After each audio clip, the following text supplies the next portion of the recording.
आम आदमी से बादशाह की गद्दी तक पहुंचने वाला वो शख्स अकेले ही 40,000 योद्धाओं के बराबर था। दुनिया में ऐसे कई योद्धा हुए हैं जिनका नाम इतिहास में हमेशा हमेशा के लिए अमर हो गया है। ऐसे ही योद्धा थे फ्रांस के महान बादशाह कहे जाने वाले नेपोलियन बोनापार्ट। उन्होंने दुनिया के एक बड़े हिस्से पर राज किया और अपने हर काम को जोश के साथ करते थे। नेपोलियन बोनापार्ट का जन्म 15 अगस्त 1769 को कोर्सिका द्वीप के अचाजियो में हुआ था। युद्ध के मैदान में वह अकेले ही 40,000 योद्धाओं के बराबर है। एक आम आदमी से बादशाह की गद्दी तक का नेपोलियन की जिंदगी का सफर बेहद ही दिलचस्प रहा था। आइए जानते हैं नेपोलियन बोनापार्ट के बारे में कुछ ऐसी रोचक बातें जो शायद ही आप जानते होंगे। नेपोलियन बोनापार्ट को इतिहास में दुनिया के सबसे महान सेनापतियों में गिना जाता है। उन्होंने फ्रांस में एक नई विधि संहिता भी लागू की थी जिसे नेपोलियन की संहिता कहा जाता है।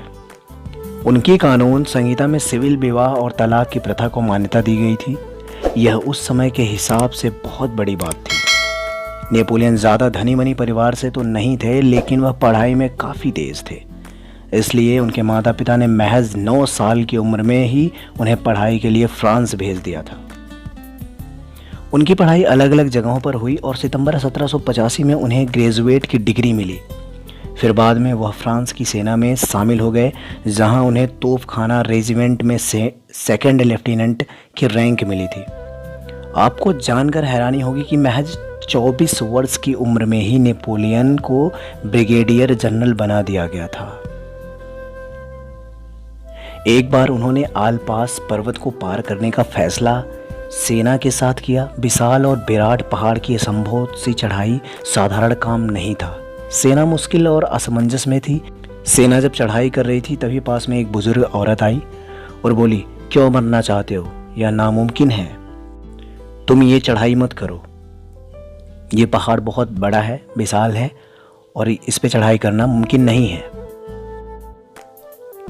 औरत की इस बात से नेपोलियन प्रेरित हो गया और जज्बा आया उनके अंदर और जुनून के साथ उन्होंने ये बात सुनने के बाद अपनी हीरो का हार उतारकर उस बुजुर्ग महिला को पहनाकर बोले, धन्यवाद, आपने मेरा उत्साह दोगुना कर दिया।